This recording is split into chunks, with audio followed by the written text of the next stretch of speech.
Well, hello, my name is Samantha Hill. I'm the Assistant Director of the Hannah Arendt Center for Politics and Humanities here at Bard College. Welcome to our virtual reading group.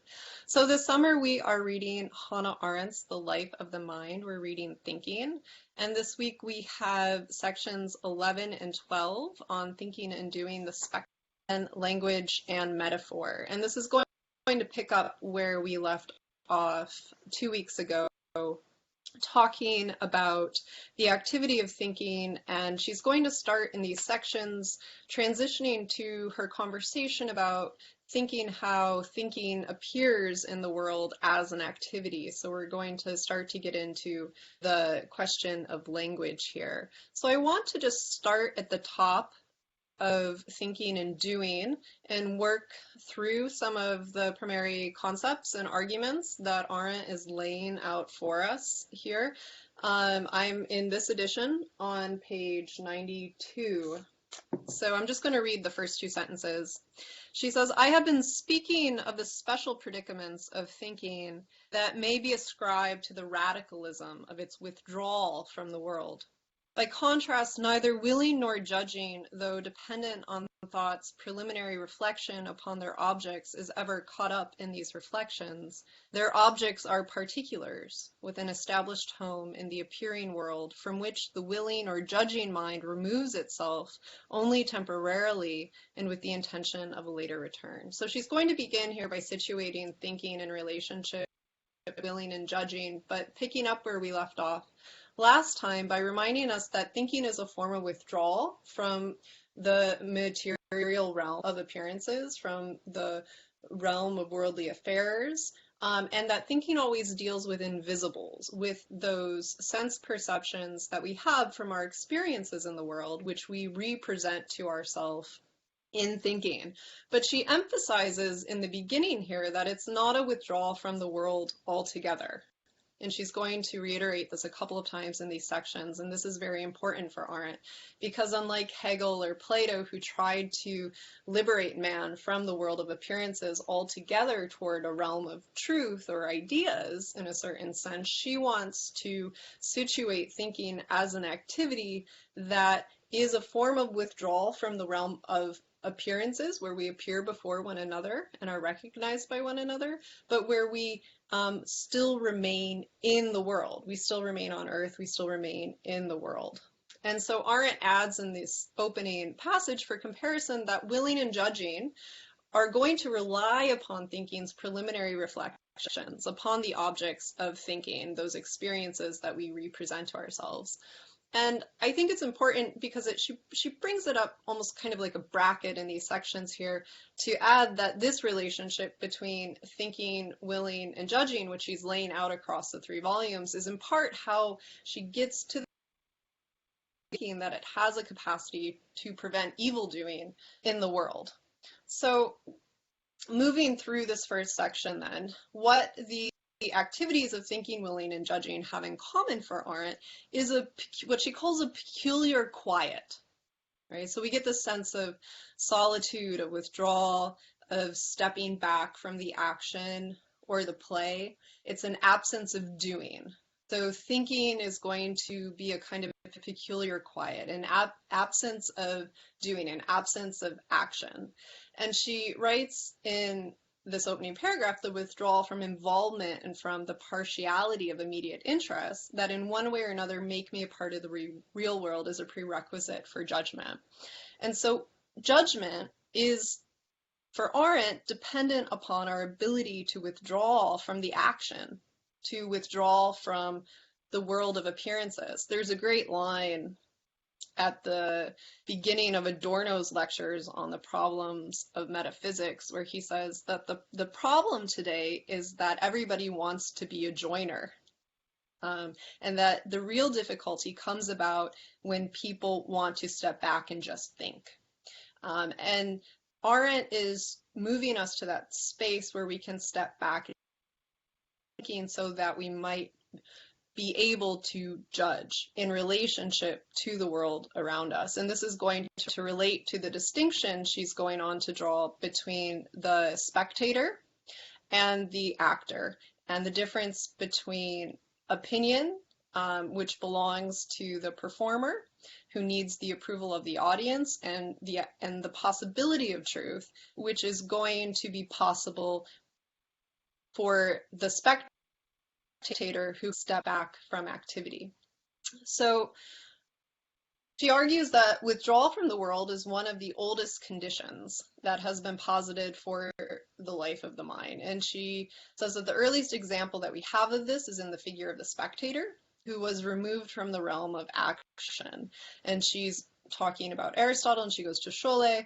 And Scholle, in Aristotle's terms, she says, was the deliberate act of abstaining, of holding oneself back, shying from appearing from the ordinary activities determined by our daily wants in order to act out of leisure. And then she gives us this example on page 93 of Laertes, who says, life is like a festival, and the best people come as spectators.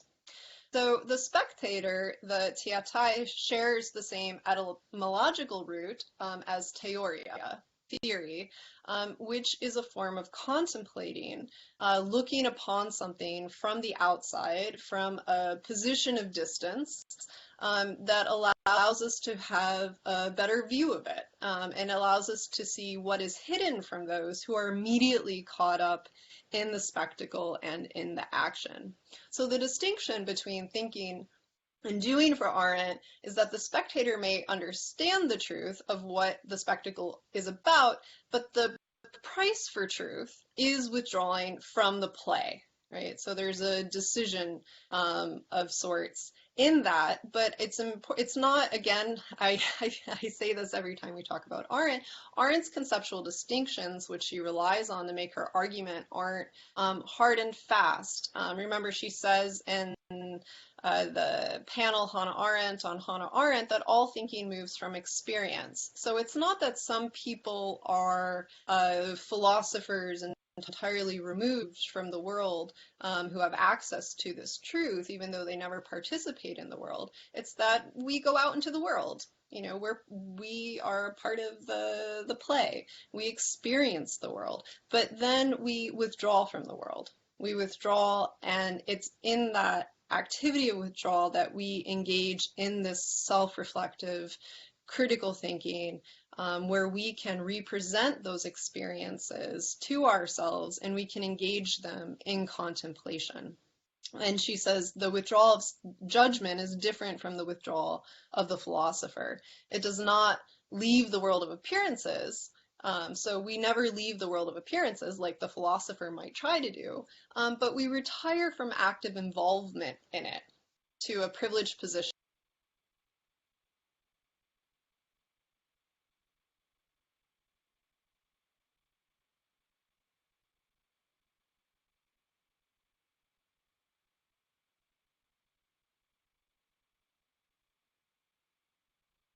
I think you just cut out, Samantha.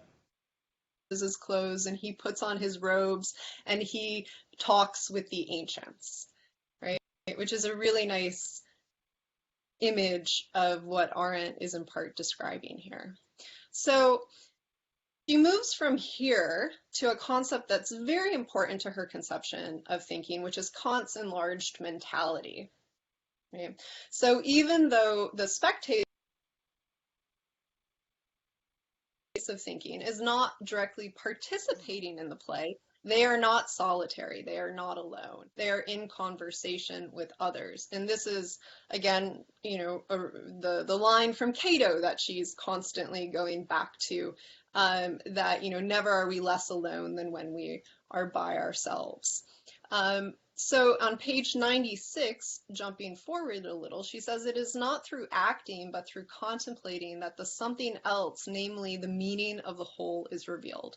And so she's engaging in a play here, a kind of movement from the philosopher who engages in thinking, contemplating on the object of contemplation that can bring about truth, to this idea of the spectator who engages in thinking in order to find meaning. So she's moving us from the concept of meaning in thinking about what it is we are doing when we're engaging in the activity of thinking, when we're representing these experiences to ourselves, when we're telling stories to ourselves about our experiences, when we share those stories to others through language, what we're doing is creating meaning.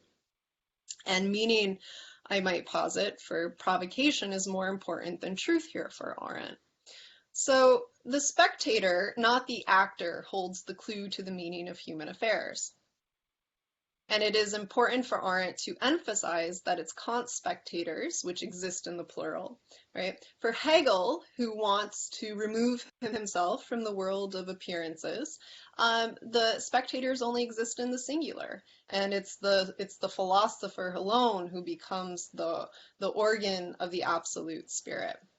So the mind's withdrawal is a necessary condition for Arendt for all mental activities.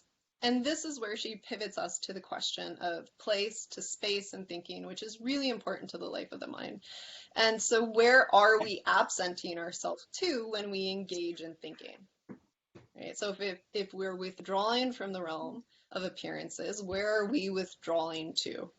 And she emphasizes on page 97 that the region of withdrawal is located within our ordinary world. Right? So we're not leaving the world. And so where are we when we think? And she says Plato is the only one who attempted to answer this question in The Sophist. And he answered, not in a satisfactory way for her, home in the darkness of non-being.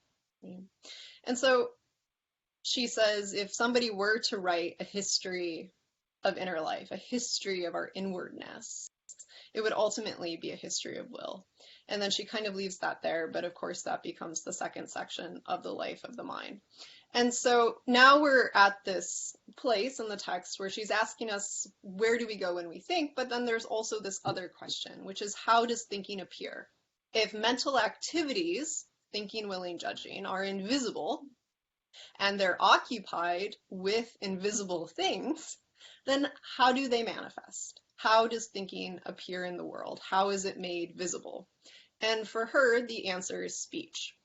So if we go to page 98, I will just read the first two sentences of the second section on language and metaphor. Mental activities, invisible themselves and occupied with the invisible, become manifest only through speech. Just as appearing beings living in a world of appearances have an urge to show themselves, so thinking beings, which still belong to the world of appearances, even after they have mentally withdrawn from it, have an urge to speak, and thus to make manifest what otherwise would not be a part of the appearing world at all. Right? So we have an urge to speak because we are thinking beings, and because we're appearing beings, which is, was the discussion of Portman chapters earlier. Because we appear in the world, we have an urge, a desire to be seen, to appear before others, and because we're thinking beings, we have an urge to speak. And so it's not our soul for Arendt that demands speech, it's our mind. Our mind demands speech. And words are not true or false. Words carry meaning. Words carry meaning. And she says logos is speech in which words are put together to form a sentence that is totally meaningful by virtue of synthesis.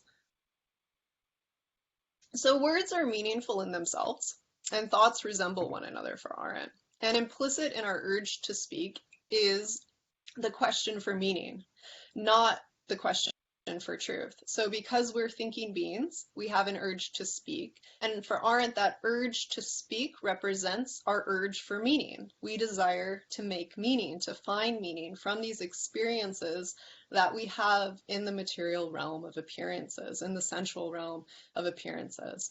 And it's not a quest for truth. So language is a form of communication between us, and we have this need of communicating our thoughts. And this here echoes with Arendt's conversation of plurality, which is embedded throughout much of her writing, that we have this fundamental need to communicate with one another, but also that our fundamental human condition for Arendt is plurality, that it is men and not man that inhabit the earth and make the world together. And out of this, we have a need to communicate to one another. This is also something that I was reminded reading here. I think she gestures toward it, but she doesn't mention him in Rousseau's second discourse on the origin of inequality in part 1. Before the institution of society, he talks about man in the state of nature gesturing wildly because he has this inherent compulsion to communicate his inner life outwardly to those around him, even though there is no speech yet. So, but for Arendt, this is not enough. The gesturing alone, she says, thinking takes place in words. Thinking always takes place in words. And here we have then on page 101, page 100 to 101, she talks a little bit about character languages, which she says she's not really qualified to discuss, and neither am I. I do not speak a character language. But that there is a difference in thinking when the language, the meaning of the word is an image instead of language in the English sense. She wants to draw a distinction there. So I am just going to slip past that. We can come back to it if you want to talk about it. On 101 and 102, she talks about poetry, and she talks about the importance of poetic language. And she says, our mind's faculty of dealing with invisibles is needed even for ordinary sense experience. And she says, poetry, therefore, even if read aloud, will affect the hearer optically. He will not stick to the word he hears, but to the sign he remembers, and with it to the sights to which the sign clearly points. So poetry for Arendt, as she says in The Human Condition, is that form of language which is closest to the thinking activity itself. And metaphor, which is a kind of imagistic representation of language which carries meaning, which allows us to relate to it, connect to it, is best suited to this. Somebody flipped their mic. I'm not sure who it is, though. So she says on 102, language is the only medium through which mental activities can be manifest not only to the outside world, but to the mental ego itself. And here she's going to talk about metaphor for a little bit. And she says, all philosophic and most poetic language is metaphorical, but not in the simple sense of the Oxford Dictionary, which defines metaphor as the figure of speech in which a name or descriptive term is transferred to some object form. And so she says, this naming is important. The atomistic gesture of naming that we engage in is a way of disalienate. She uses the phrase disalienating, which isn't very eloquent, but is a form of to us. But she says this isn't quite what metaphor is doing in thinking as a mode of language that facilitates the activity of thinking. She says the metaphor provides the abstract, imageless thought with an intuition drawn from the world of a function is to establish the reality of our concepts, and thus undo, as it were, the withdrawal from the world of appearances that is the precondition of our mental activities. So she's defining metaphor here as a transfer, as a literal carrying over. Metaphor makes the invisible activity of thinking, which deals with invisibles, visible to the realm of appearances. So I was reminded of her introduction to Walter Benjamin in the volume of Illuminations, where she says, the difficult thing to understand about Benjamin is that he was a poetic thinker without being a poet. And so he understood that metaphor is, the most important form of language. So one of the things that Arendt is doing, and she's going to move us towards a metaphor for thinking, and that's what we'll talk about in our next session. She'll ask, is there a metaphor for the activity of thinking? Is she transforms aphorisms and metaphors into conceptual categories as a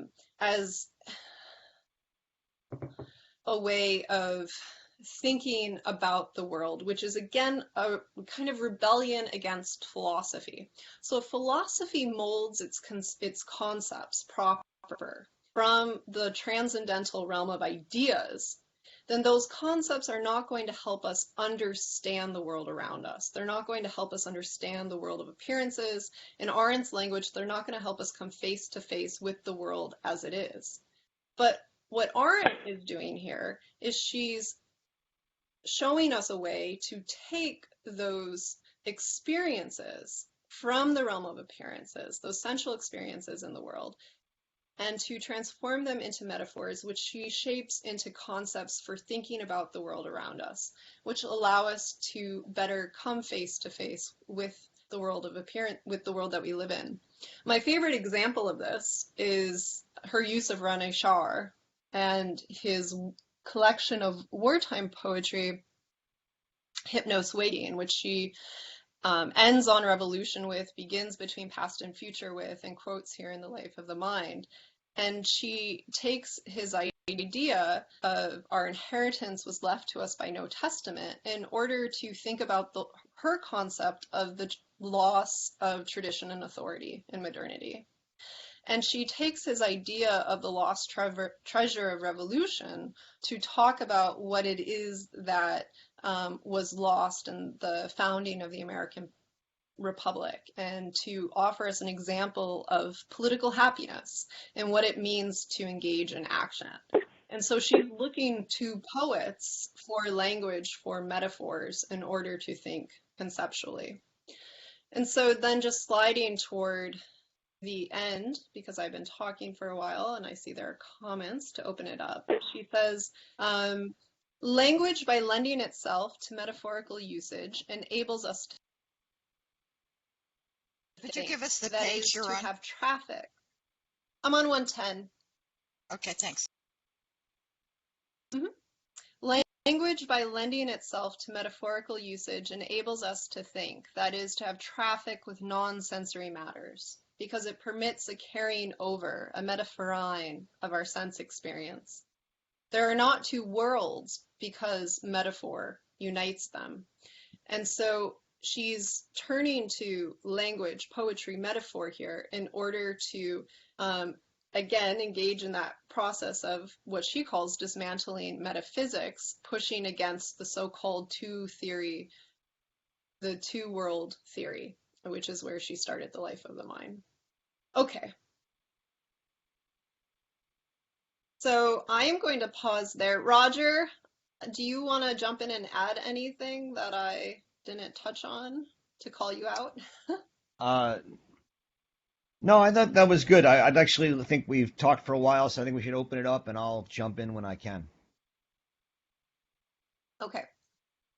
So are there any immediate questions before I go to the chat box? I have one. So Bob asked, Oh, somebody, go for it. okay. Should I wait? I'll wait. It's Nancy. Hi, Nancy. Should I wait? Go ahead and Hi. ask, please. No, Okay. go for I it. was interested in her parsing different types of metaphor and mentioning that some types are not reversible. That was a very interesting idea to me. That what are you're cutting out for me, so I'm not. Okay, I don't know. I was interested in her parsing different types of metaphor and the fact that she, the most important type, it seemed, was non-reversible from the, Mhm. going from the world of perceptions or appearances to a more abstract understanding. And wondered if you'd comment on that, or Roger. Sure. So it's on page 106, 107 in my edition, where she's talking about, so the first full paragraph, and she says that she's going to talk about Homer. She says Homer was the first person to discover the poetic tool of metaphor, and that it's an embarrassment of riches to choose from. And she takes a passage from the Iliad where the poet likens the tearing onslaught of fear and grief on the hearts of men to the combined onslaught of winds from several directions on the waters of the sea. So I'm just going to, just so we can situate it, I'm going to finish that. She says, think of these storms that you know so well. The poet seems to tell us, and you will know about grief and fear. Significantly, the reverse will not work. No matter how long somebody thinks about grief and fear, he will never find out anything about the winds and the sea. The comparison is clearly meant to tell what grief and fear can do to the human heart, that is, meant to illuminate an experience that does not appear. So here we have an example of poetic metaphor, which is non-reversible. And it's non-reversible in the sense that when we are thinking about the experience of tragic grief, which is an inner experience, part of that inner land, what language, what metaphor can we reach for in order to make that deeply felt inward experience of grief outwardly visible? Homer likens it to the waters of the sea, the storm, being adrift at sea, lost in the storm. And that is resonant, but we can't turn it around, because if we turn it around, then our question would be, well, how do we understand a storm at sea? And we can't learn anything about a storm at sea from thinking about our experiences of personal grief in life. And this is a very different kind of metaphor than the one that Aristotle uses, which she gives on the bottom of 106 and the top of 107. So if you go to the end of that paragraph, which begins Dionysus, or it's the middle of a paragraph on 107, she says, she's talking about outworn analogies that turn into idioms in Aristotle. So Aristotle's second example, as old age is to life, so is evening to day. Right? But she says that Aristotle, back on 106, she says, for no matter how successfully the metaphor may have hit upon a perfect resemblance of relation between two totally dissimilar things, and how perfectly, therefore, since A obviously is not the same as C and B not the same as D, the formula B to A equals D to C may seem to express it. Aristotle's equation implies reversibility. If B is to A equals D is to C, it follows that C is to D equals A is to B. And here's her claim in this. She says, what is lost in the mathematical reckoning is the actual function of the metaphor. So when a metaphor is reversible, it loses its function. It's turning the mind back to the sensory world in order to illuminate the mind's non-sensory experiences from which there are no words in any language. So the function of the metaphor, the claim that Arendt's making here then, is that metaphor, non-reversible metaphor, allows us to make outwardly visible those inwardly invisible sense experiences that we have of the world. So there's a transference, or metaphor, metaphorein, between the invisible realm of thinking and the visible realm of appearances. Whereas in this Aristotelian mathematical formula, it is no transference. There's no movement between an invisible realm of thinking and a visible realm of appearance. Both are material, both can be objectively compared in a way that is not reflective of inward activity. Sam, maybe I can try and add one thing, because I think everything you're saying is right. Just Yep, go for it. To bring it back within the context of the chapter and the argument. And as you rightly said earlier, what Arendt is asking here is a very strange question, which is the question of where are we when we think? This whole book is a fascinating, we're not asking what is thinking, she tells us. We're asking after what is the activity of thinking. And as a way of trying to ask after, and part of that activity we've learned is withdrawing from the world. And now we're asking, well, where are we if we withdraw from the world when we think? And as Sam said, she contrasts thinking with judging in chapter 11, and says in judging we sort of are a spectator, but that's different from thinking. And so where are we when think? And the reason it's not reversible, Nancy, as far as I understand it, is that the sort of core insight that Arendt has here is that we can't think except through pictures. We can't, and this is the You mean connection. language? Well, through language, and what she says is that language is monogrammatic, is pictorial.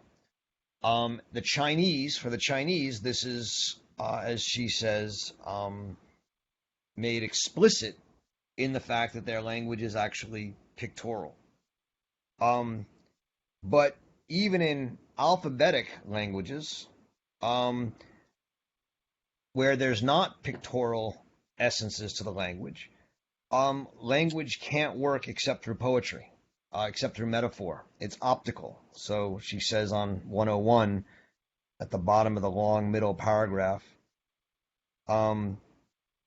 poetry, therefore, even if read aloud, will affect the hearer optically. He will not stick to the word he hears, but to the sign he remembers, and with it to the sights to which the sign clearly points. And then she says a couple lines down, talking about the differences between concrete thinking and images and abstract dealing with verbal concepts. She says, the unquestioned priority of vision for mental activities is something that we saw both in the Chinese, but also in Western metaphysics. She says this priority, as we shall see shortly, remains absolutely decisive throughout the history of Western metaphysics and its notion of truth. What distinguishes us from them is not nous, but logos. So, if I get this right, the claim is that you can't think except through pictures in some way, through language, and that language has the priority of pictorialness, and that is really expressed mostly through poetry and metaphor. And what metaphor is what connects the two worlds of the sensible and the insensible. And so that in thinking, we are, if I have any sense of it, where are we when we think? Well, we're in a metaphorical language. And that means we are able to think about invisibles by the poetic use of visibles. And I take that to be... So, yeah, go ahead. yeah, so Roger, I think, I mean, I think we agree in certain respects, and there might be some interesting disagreement in others here. So I wouldn't say for Arendt that we're in this, I mean, that would be to take it quite literally in the sense that we're in a metaphorical language when we think.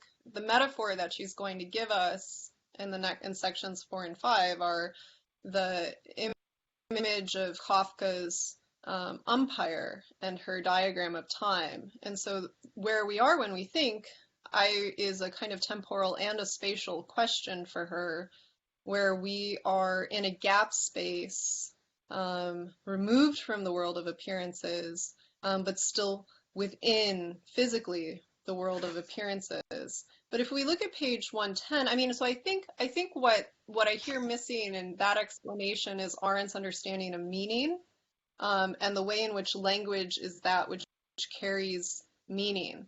And language carries meaning in part through metaphor. So we think with language that language is so she has one of her poems, which I love. She talks about how we twist sounds in the words to record experiences, and then it's that sound, it's the orality, but it's also the image that the language provokes that becomes part of that invisible material of thinking that we play with. But it's language. We think in language. And she says on the top of 110, if the language of thinking is essentially metaphorical. Yeah. It follows Can that the I world of can I say appearances something? inserts itself into thought quite apart from the needs Quite of our apart from the bodies needs of and our the claims of bodies our fellow men. Samantha, someone's trying to talk. I'm Can I sorry. say something? Can I say something? It's Daphna. It's Daphna. Can I say Hi, something? Daphne. Yeah. Yeah. Yep. I seem to be breaking up. Breaking up. You're But anyway, good. you're all Yeah, okay? you are. You are. Okay. As a former or past scholar of Japanese literature, and I can read, I just want to say that although I'm not a philosopher, I think that the concept of a metaphor is combined with, in poetry at least, with an element of surprise. That you link things that wouldn't normally be linked if you were not being metaphorical. And in the pictorial image of, Japanese took the writing from the Chinese, so it is pictorial, but the element of understanding the kanji or the pictograph has long ceased to be the idea of hands or a tree over whatever, because they don't see it, just like we don't necessarily know the history of the picture that preceded the creation of the alphabet. I think for the Japanese and the Chinese, the character, so I'm kind of disagreeing with Hannah Arendt here. I know that's very presumptuous of me, but it's not a pictorial metaphor anymore. It would be if it was just now being created, but it's already got such a long history and people don't necessarily see it that way. So when you read when you go to a Japanese dictionary, everything is composed of radicals. So there's about 1,000 radicals that have water in them. But the picture, the idea of water is not the meaning of the word anymore. And so I don't know if I'm making sense, but I disagree with you. You are. I can't hear anything. Everything's So,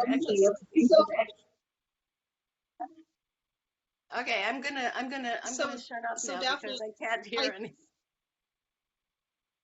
I don't think you can hear me when I'm talking. I'm not sure, but so I think if I'm following what you're saying, just to clarify, I mean the way that I'm reading Arendt here, and I'm not. Maybe Roger disagrees with me, but so just to think about the relationship between image and experience for Arendt, all thinking moves from experience. In Origins of Totalitarianism, when she's talking about thinking, she gives a really lovely example of Proust, which I mentioned last time, holding up the mirror. And so we see the experience in the mirror of our mind, which then becomes the object of our thinking or our contemplation. But for Arendt, language is what carries meaning. And language, she says, our naming of these experiences, our naming of them, we tell stories to ourselves about them. This becomes our way of making them familiar to us, a way of disalienating the world of experiences. And so we think in language, and language carries meaning, and it represents.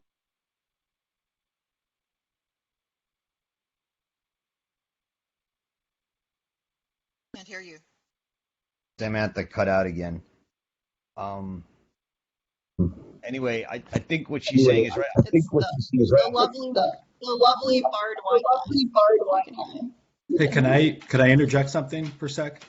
This is Ken. Can I say a quick thing? Oh, okay. Go ahead. Yes. Go ahead, Ken. Go ahead, Ken. Okay, so I was struggling with this too, and I kind of, I don't know, quote cheated a little bit. Well, I've got this book edited by this guy, Roger. Yes. And this is Hannah's Arendt's. I've seen that before. Yeah, I've seen that before. So there's a whole chapter on thinking in metaphor, and I found that really kind of helped me. But there's just one quote. Cornelia. You, I thought I would just read it because it helped me understand. It kind of was very concise. So I thought I would just read it to the group quickly, just 2 sentences. What connects thinking and poetry is metaphor. In philosophy, one calls concept what in poetry is called metaphor. Thinking creates its concepts out of the visible in order to designate the invisible. So for me, that was useful, kind of tied it together. It's, thinking creates its concepts out That's of the Arendt, visible though. in That's order to not designate the yes. invisible. That's Arendt quoting I the think that's, Denktagebuch. I believe that's her actual language, because it says Denktagebuch, That's in the XX. that's in the Denktagebuch. Yeah. So anyway, I'll just also say that helped me kind of crack some of the code, because I found the book so dense that we're reading, and that, for what it's worth, I'll put it out there. Yeah. Thank you. Yeah. No. About no. Yeah. I'm Could I getting ask a us lot to of go back to? feedback for myself. Can everyone hear me? Because There's I'm having something enough. wrong, So I think there's Sam. Every time overlap. you talk, we're I getting know there's something. an echo. I Not sure know. why. I'm not sure how to fix that. I can try and you can pick up for a sec. I'll try and put in my headphones. It's okay right now. Just go ahead. Could I go back to Daphne for a minute? Yeah. Go back to where Daphne finished, and I want to ask Daphne the point. I don't know anything about Japanese language, characters, pictograms, and all, but the point you finished at, would you think that that's the point Hannah Arendt is making elsewhere, that metaphors die, we get dead metaphors, in other words, they become cliches? Is that what you're actually saying happens in the Japanese language? No, but I think maybe yes, but I'm not really sure because I'm not sure I fully grasp what she's saying. But I do think that the idea of a pictogram being an image that has meaning is long gone. The constructs are so solidified that when a Japanese reads the word love, which is combined of the character for mother and the character for child, it has a meaning of love. It no longer is the history of a child and a mother. There's so many of these examples because we've been reading them for thousands of years now. So they no longer have what Hannah Arendt seems to suggest is an image. The power of the image is not the foremost element in reading Japanese or Chinese pictograms. Daphne, let me just jump in here for a second. There's a distinction that is made throughout here between speaking to communicate and speaking as thinking. And there's no doubt that in most people who use pictographical languages today, and even in the past, did so to communicate, and didn't really think too much about what they're saying. And I think you're absolutely right that, and I think this is also the point that was just made, that these metaphors fade and they lose their power. But what she's saying is not that every Chinese or Japanese person who speaks and sees the pictogram for friendship or love is thinking about it. What she's saying is that in the pictogram, one can see the meaningfulness of language, and that it is metaphorical. It comes from experience. It comes from the world, and those images, those poetries, those metaphors are what allow us to think about and conceive of something like love. And whether we remember that and use that when we're having a conversation is a completely different question. I don't think that's at all related to her point. But it goes back to the question that was originally asked about the one-directional nature of metaphor. It comes from the world. I don't think Sam and I are disagreeing on that. And that's all I was trying to say, which is that thinking begins with experiences in the world and makes invisible experiences meaningful through the carrying over of those experiences into language, into poetry, or into metaphor to illuminate what it means to think. And so that in a very important way, thinking, which is going to happen in a particular way in the next chapter, cannot happen outside of language and outside of metaphor. And that's... Thank you. That kind of helps me because I was struggling with this, obviously, since I Yeah, felt no, that, I mean, no. I think the you know, the insights into pictographical languages here are fairly important and meaningful, and again, are not about how people use the language to communicate, but are about the fundamental basis of pictorial ideas in all language, which I think is one of the great insights of the book. I don't know if Sam, are you back or not? You went. I'm here. I'm not sure if it's working. It's working. Yes. You're Ah, fine. good. So why don't we go to the Bob asks, what does anybody think of the claim on page 104, all philosophical terms are metaphors? Which I think is in part what we've been talking about. I don't know if anybody, do you want to add to that, Bob? Do you want to jump into the conversation? Well, a problem I have is remembering what Arendt says or writes. And so when I think of philosophical terms, for example, knowledge, I don't see what the metaphor is. Maybe somebody else can help me. Yes. So, I mean,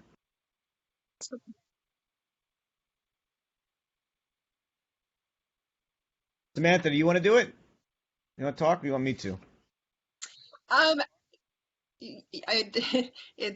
I'm looking for the passage on 104, so if you want to jump in, I thought we could look at it. Yeah. I mean, she doesn't use the word knowledge. We can go with that because I think it's a nice one. But she uses soul and idea, and she says that the word soul comes from psyche, which means the breath of life, and that the breath of life, which one exhales before dying or while dying, is like is sort of like what the body loses when one dies, just like the soul is something inside which one loses or has that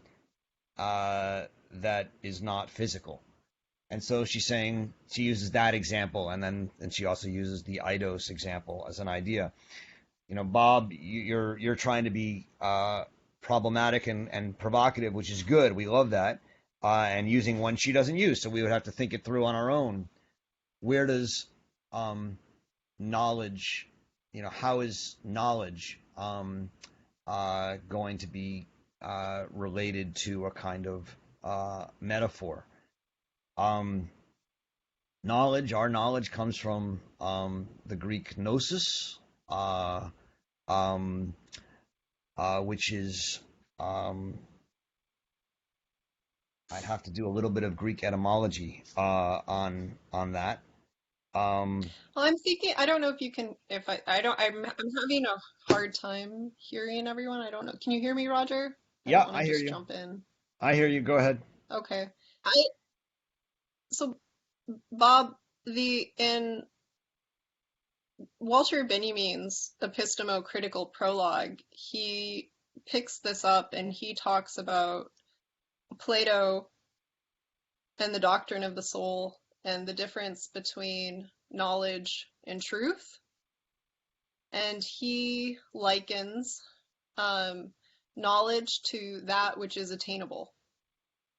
So knowledge here would be closer to what, if we follow his example, knowledge is closer to what Arendt is referring to as the Aristotelian reversible metaphor, where it is a fixed object that appears that we can grasp in some way, which is fundamentally different than the idea of truth, which in philosophical terms for Plato is more closely aligned to the realm of ideas, the theory of forms, is something that we're always in pursuit of. We're always longing after truth. But Arendt is pushing this a step further, I think, past knowledge, past truth, to her concepts of understanding and meaning. And she's not trying to lead us out of the world with Plato to understand some greater truth that exists beyond the realm of appearances, but she's trying to think about how it is we can think about the world that we appear in, and to ground the activity of thinking in the realm of appearances. Can I throw something at you guys? I think, yeah. I still don't know if anyone can hear me. I have a horrible internet connection today. I'm All right. very sorry. James, before you jump in, let me just say that for Arendt, nous, which is the word for knowing that Bob brought up, comes from neomai, which is the word for seeing or apprehending.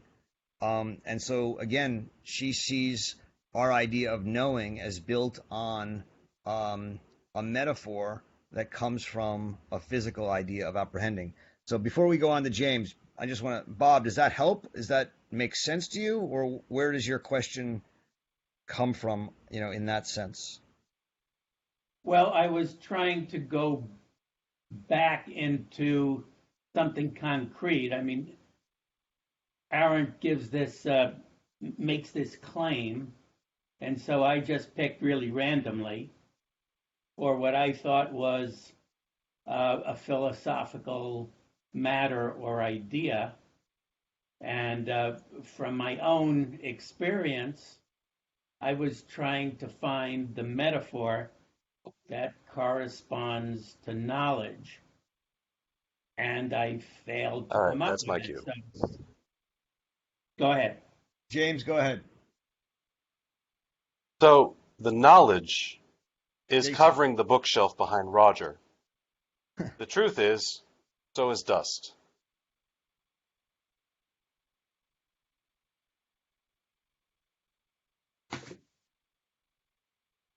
And dust? Jason, are you there? I may have been cutting out. Sorry, I may have been Dust to cutting out. which we shall return. We got dust, and then it ended, Jason. Sorry. The knowledge is across the bookshelf, but so is the dust. That's the truth. Okay. And what is that? Just a metaphor. What do we take from that, Jason? Explain. Well, if Bob is looking for a metaphor, then we can accumulate knowledge. The truth then becomes what we do with this.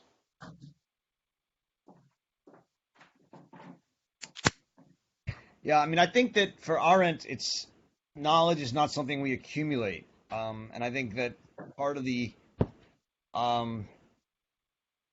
idea of to know for her is to see, and she wants to make a lot of that, and in that sense, knowledge is different from truth or cognition. It comes from a kind of perceiving or seeing. That is, and so it's something that is invisible. What does it mean to know something, right? What does that mean? I mean, it's a concept I think that Bob rightly says doesn't mean, we to know is a strange philosophical thing. What does it mean to know what a person is, or what God is, or what a book is? And when she says that our understandings of these concepts are not limited by, but are informed by metaphors from the visible world.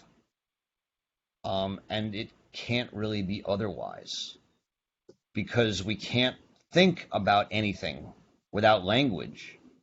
And all of our language has some source in visible metaphor. And this is, this was the question Daphne and I were talking about before, is, well, obviously when we speak, we don't use it. And when we speak in Chinese, we don't use it anymore. And when we speak in alphabetic languages, we certainly don't use it. We're not using metaphors. But what she's saying is that there is a deep metaphorical, poetic foundation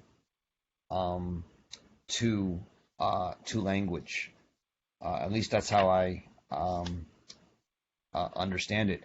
That yes, we can use language simply to communicate, but when language becomes meaningful, then it's going to have to carry over from the physical world to the invisible world.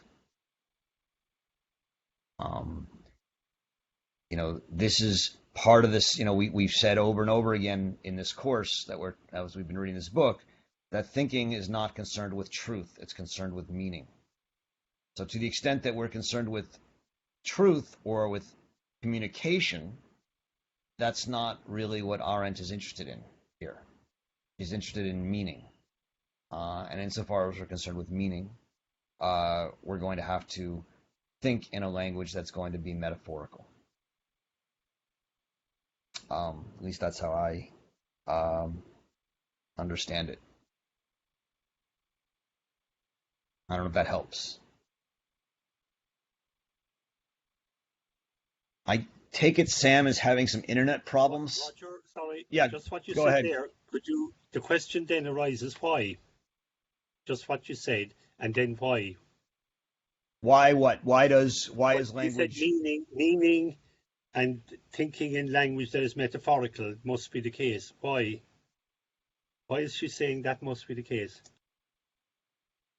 Well, what she's saying is that she makes a distinction earlier between the quest for truth and the quest for meaning, right? And what she says now in this section is that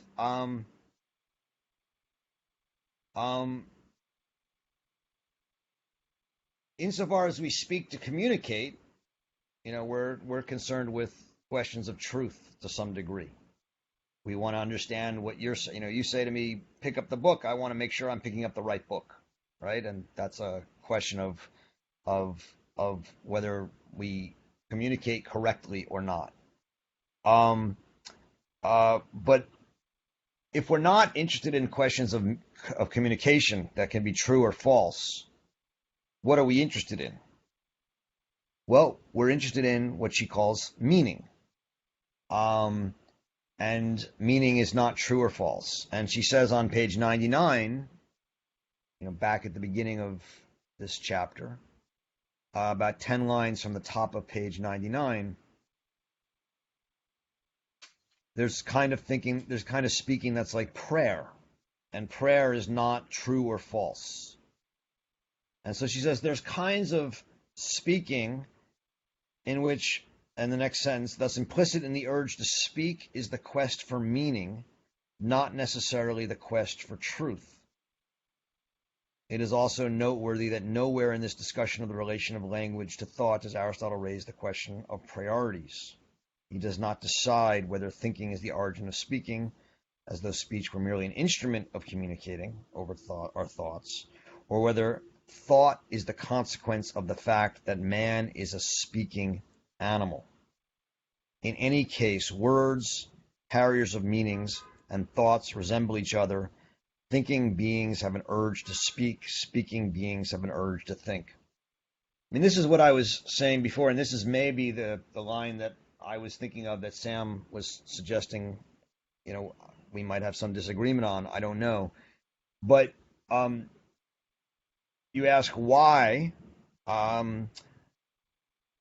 Why is it that thinking and speaking and meaning go together for Arendt? Well, it is that for her, thinking is not about truth, it's about meaning. And you can only pursue meaning in thought and in language. And you can only and once you're speaking and therefore thinking, we have an urge to think. So that's the sort of groundwork that I began with in what I was trying to say before. And then when we get to the discussion on pages 100 to 112 100 to 102 about pictographical languages and alphabetic languages, what I take her to be saying is that if thinking and language go together, and they are geared towards meanings, they're both, insofar as language is pictorial, both in Chinese and in alphabetic languages, and that there's a priority to vision, thinking is going to, and therefore the pursuit of meaning is going to be pictorial as well, and is going to be rooted in a phenomenal world, in a world of experiences and things. Which is why, and this all goes back to that original question that I think Nancy asked, why it's not reversible, because it moves from the world to the invisible. Sam? Yeah, so I'm just going to leave my camera off and hopefully you can hear me better. If we go to page 103, where we were talking about reversible and irreversible metaphors, and I think this is maybe where we're just teasing out the relationship between image and metaphor and meaning and language. She says on the, like, 2/3 of the way down, and this speaking in analogies and metaphorical language, according to Kant, is the only way through which speculative reason, which we here call thinking, can manifest itself. So thinking can only manifest itself through metaphors, through analogies, through these thought fragments. And then she says the metaphor provides the quote-unquote abstract, imageless thought with an intuition drawn from the world of appearances, whose function it is to establish the reality of our concept and thus undo, as it were, the withdrawal from the world of appearances that is the precondition of mental activities. And so this is where I'm getting the emphasizing it's language, not image, that we're dealing with here. This is where I'm getting it from. And there's this movement where we appear in the world, we have an experience, we withdraw from the world, we engage in thinking, the subject, the object of our thought, is the experience that we've had in the world. We represent that experience to ourselves, which is invisible. And then we give language to it, which is metaphorical language, which is analogous language, which relates it then back to the world of appearances. So our concepts, our thoughts, never lose their material quality. Samantha, in what you just read, it says, the metaphor provides the abstract, in quotes, imageless thought with an intuition drawn from the world of appearances. So I'm not sure I understand what you're saying. The metaphor. I'm saying that it's. You're saying that the metaphor. You want to? The metaphor connects the intuition from the world of appearances with the abstract, imageless thought, whose function it is to establish the reality of our concept. You can't think without some intuition that is carried over into abstract thought. So I'm not sure what's the issue. I'm saying that it's language and not image. And it's metaphorical. That doesn't help language. Because language is, as she said. It doesn't help in what sense? Well, it says then that just begs the question of what language is, and what she says is that language is originally and overwhelmingly pictorial. I mean, what she, what she says is that words carry meanings, and those meanings are always going to be based in some uh, priority of an experience or vision, not in some abstract. What does she call it? An abstract imageless Yeah, but thought. I don't under, but I don't understand the experience to be the same thing, to be synonymous with the image. I mean, so when we think, when I leave this virtual reading group and I go home and I think about our conversation, I'm going to be thinking in language, in a very kind of practical sense that we think in language. We think in language which carries the meaning that makes meaning for our experiences in the world that we have with others. And there's something happening there between the word, the language, and the kind of and the image. But I just want to say, when Samantha, when you say you're going to go home later in the day and think about or do whatever you're going to be doing, you're kind of putting out an image there for us to think about what you're going to be doing. It's some kind of a translation there that's going on, and then when you get to it's hard to grasp, but I mean that's kind of where I'm But the thinking image, there is this yes, but connection. the image is created by the language. Can I Right, make a but suggestion? Can I make a metaphor? Could I possibly make a metaphor here? In the Japanese tradition, I'm back to Japan, sorry, but in the Japanese, in the Zen concept of Satori or enlightenment, I think that's what she's actually talking about. That suddenly you have an intuition that has meaning. It's full of meaning, but it's not necessarily linguistic. And then I think what happens later is that you put it into language. I don't know if that's what she's saying, but that's what she makes me think she's saying.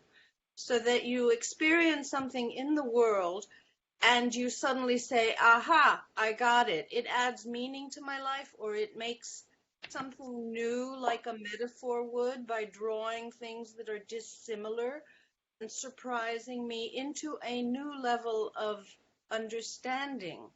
And I think maybe then we translate that because we need to, because we're verbal, into words. I don't know if that helps, but that's what I took from this.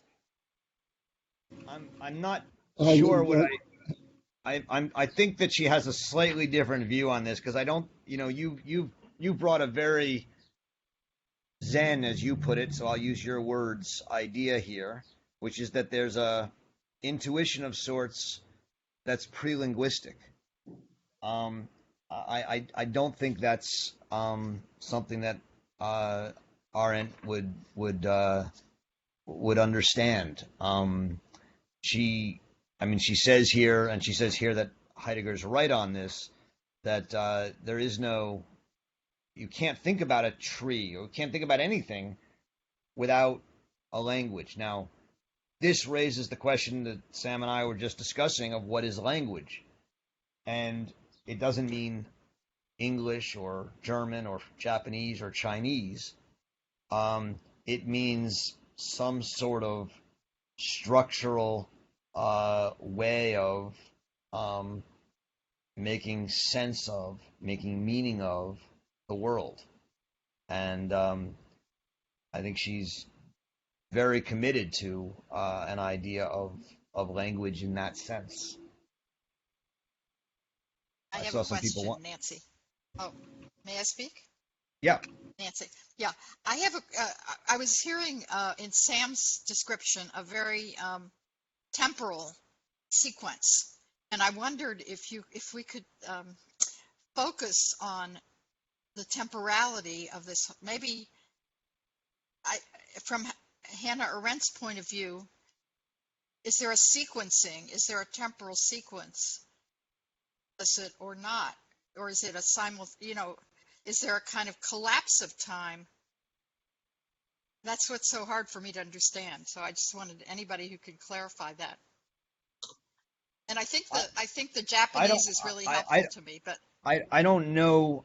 I don't know. My understanding of my thinking about language in this way is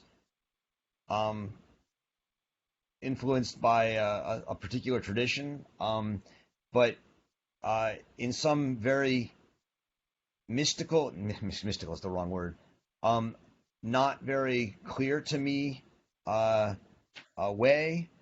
You know, for those of us who've raised young children, there's that moment, and it happens usually in a couple weeks old, when they start to connect with you, you know, and the eyes connect and they follow, and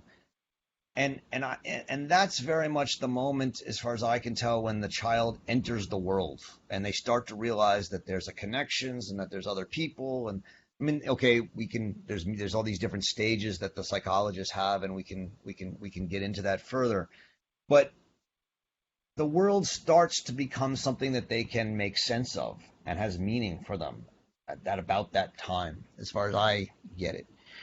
And for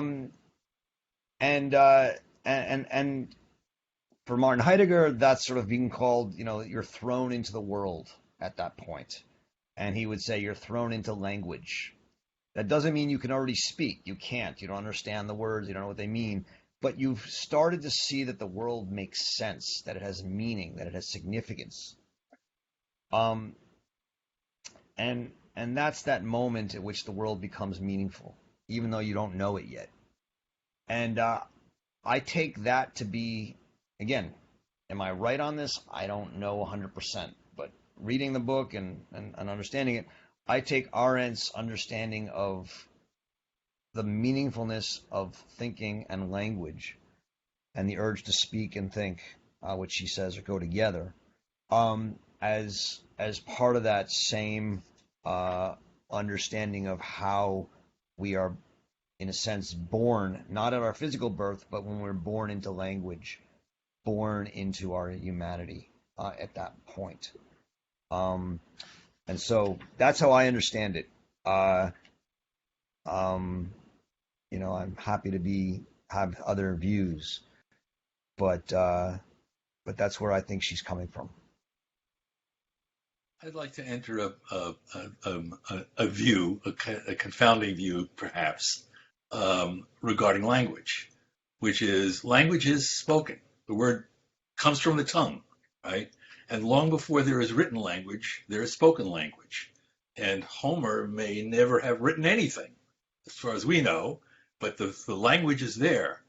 So I make a distinction between, I think Daphne really pointed to something important, which is the evolution of language, how language changes over time, and how our understanding through language changes over time.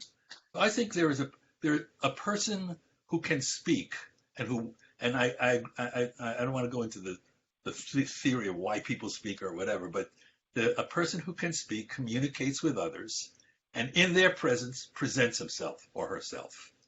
That's not what happens in the written language.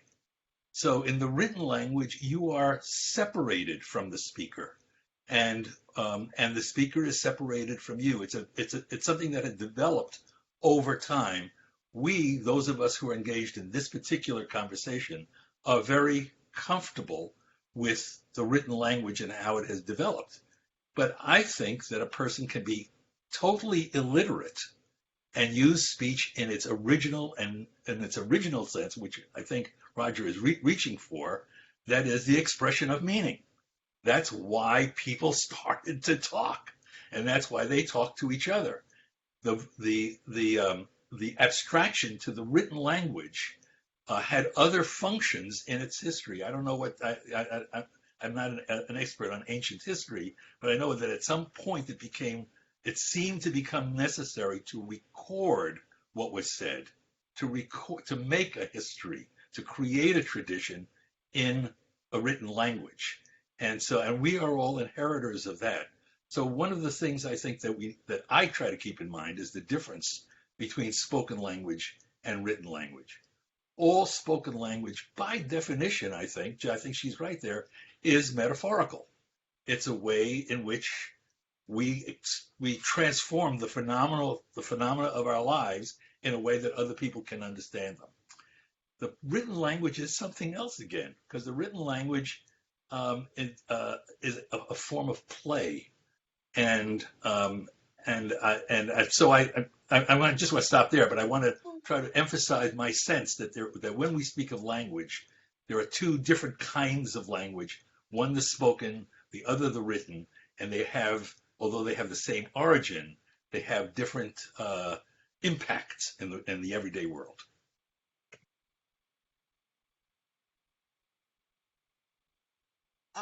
Can I insert something? I think that the written language incorporates orality, and there's such a big literature on there not being a dichotomy between the written and the oral.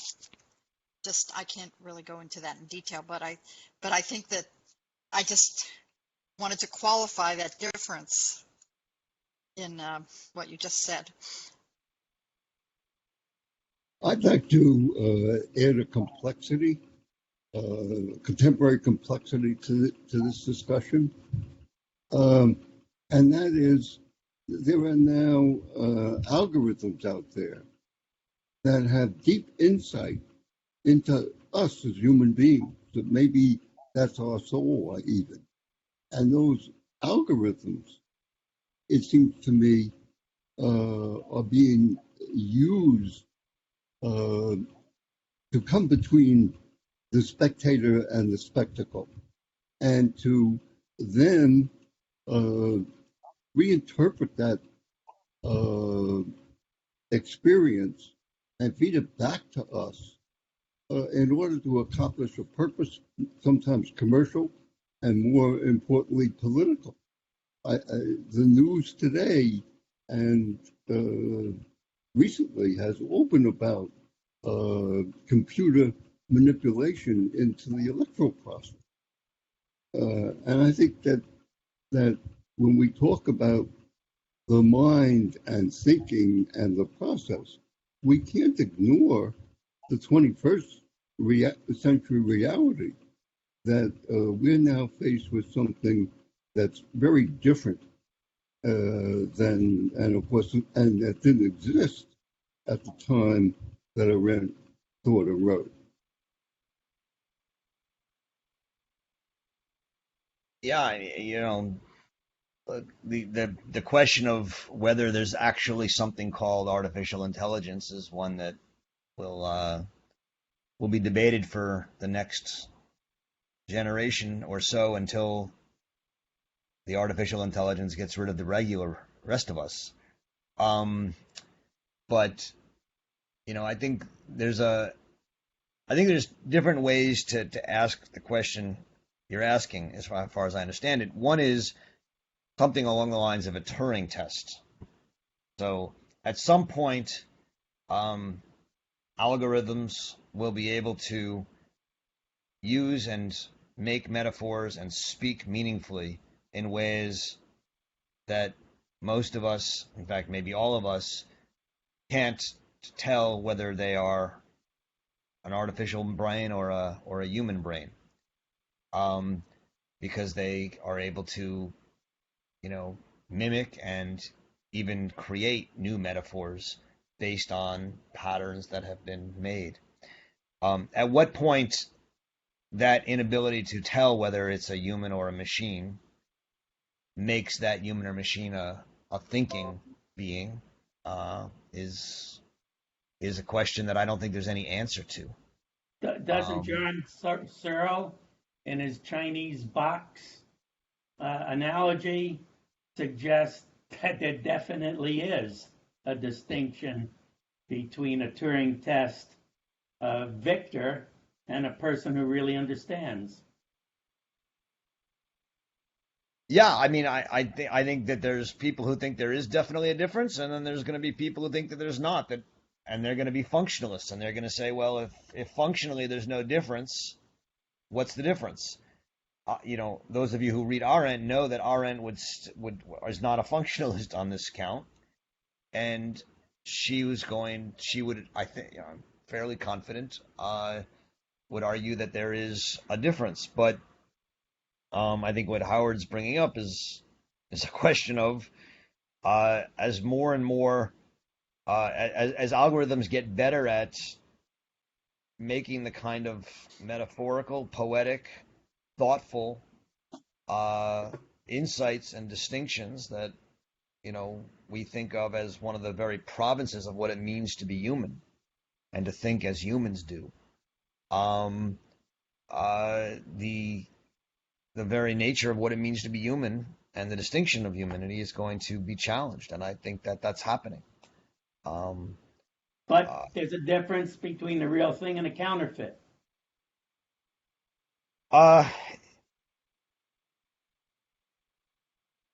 Yeah, I mean, but what's the difference? I mean, the best question is what's the real thing? Is the real thing limited human thinking, or which is thinking, let's just say by metaphor, or is it thinking by metaphor, which humans seek to do, and maybe machines can actually at some point do better than humans? My point is that there are human beings who own these algorithms. They don't exist independent of human beings. And those human beings have purpose. And they utilize the information contained in the algorithm to turn us into a means to accomplish their ends. Yeah. That's my point. I think that's agnostic as to the question that Bob is asking about whether they're original or copies. They will be seen as meaningful in the world, whether they are or not humans. And that's the danger of these new artificial intelligence that are being unleashed into the world. Isn't it our job to distinguish, to know the difference? I think it is, and I think it's our job also to regulate the difference but I mean, the problem is that over and again, we find it useful to empower these artificial intelligences. I mean, we're getting a bit off, but it's an interesting question. I mean, so if an artificial intelligence flies an airplane better, makes a decision about who to shoot in a war better than a human intelligence, which can get tired and get distracted, we start letting them do it. If artificial intelligence paint pictures that are more meaningful to people and people start buying them instead of pictures created by humans, are we going to let them do that? And it becomes a question of, you say it's our job to make distinctions, but are we going to tell people that they can't buy art by artificial intelligences? I mean, they're doing it. More and more museum shows are exhibiting work by non-human creators, work that is, for many people, as good, if not better, than work by human creators. And not just in its precision, but in its conceptualization and abstraction. I would like to hear artists on that. Yes, as you say, curators, perhaps. How about artists themselves? I would imagine there's a difference of opinion, certainly. Well, there's a lot being written about it and a lot of controversy over it right now because more and more museums are now recognizing this art and curators are embracing it. And artists are using it. A lot of artists now are creating machines that would then make art, and that their art is actually not the art, but the machines that create the art. So it's become an increasingly vibrant part of the art world. So yeah, I mean, I think it's very controversial. It's there, but it's certainly part of something that's happening. And I think is something that we all have to think about as to how we should react to it. I mean, should we? I don't think outlawing it is going to help. But how do you respond to that? I mean, Bob, you have I take it you want to resist the idea that there can be art made by machines, which I'm sympathetic to in some way. No. That's not my position. The art that is displayed, we have a response to that art. And whether it's made by a machine or an artist who uses a machine, we bring our judgment. Okay, maybe this is getting into book number 2, but we bring our judgment to it. Found objects, Joseph Cornell. So somebody who found objects and assembled them, and then museums picked them up. I think that's legitimate art. If somebody has an algorithm that spits something out, well, yeah, like you say, if it's meaningful, you could pass a judgment that for you, yes, it qualifies. But we're the ones who make the judgment. I think the process of production doesn't necessarily cinch the case. I think that's right. That's not my concern. My concern is when I see something on Facebook or on Twitter or whatever that I think is great. I love this. This is wonderful. This confirms everything I ever believed. And then the question comes up, well, is this true? A true observation? Is this something? It may be a picture that's real, or is this intended to make me think that it's great and wonderful for some purpose that I'm not even aware of? Howard, it's Sam. I hear you raising the concern that I think about when I hear this question, which is a political concern. We can think about showing those technologically produced seeing those technologically produced pieces of art in a gallery, but if you trace it back, ultimately, there is a person who has created the technology at the very least in order to facilitate the making of the object. But at an even more basic level, all of our online experiences are curated for us by algorithms, which are constructed by people with political and social and cultural opinions to achieve certain ends. And oftentimes those ends are, maximizing profitability for data that can be sold to third-party companies, or, dare I say, swaying presidential elections.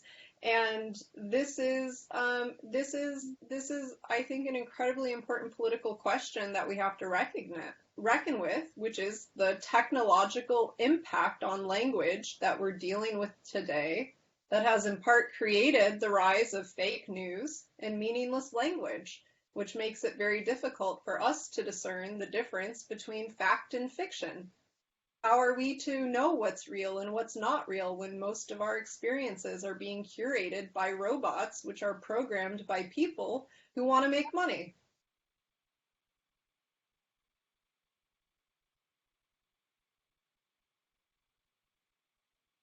You can't see me, but I stopped talking. We have Hi, 2 it's minutes Margaret. left.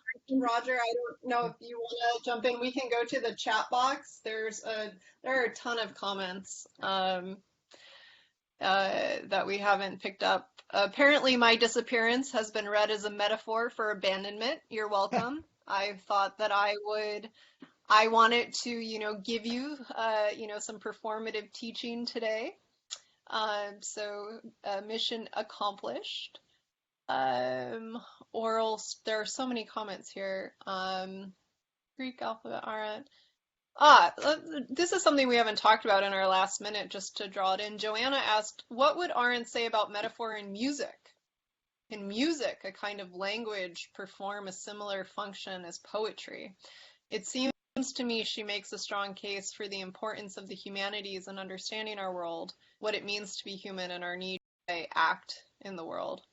I think this is a wonderful question, and Arendt says that Homer is the first person to have discovered the device of metaphor in writing. And if we think about the Iliad and the Odyssey, they weren't simply spoken orations as I understand them. They were actually set to a kind of music and had a rhyme scheme so that they could be remembered and transmitted and carried.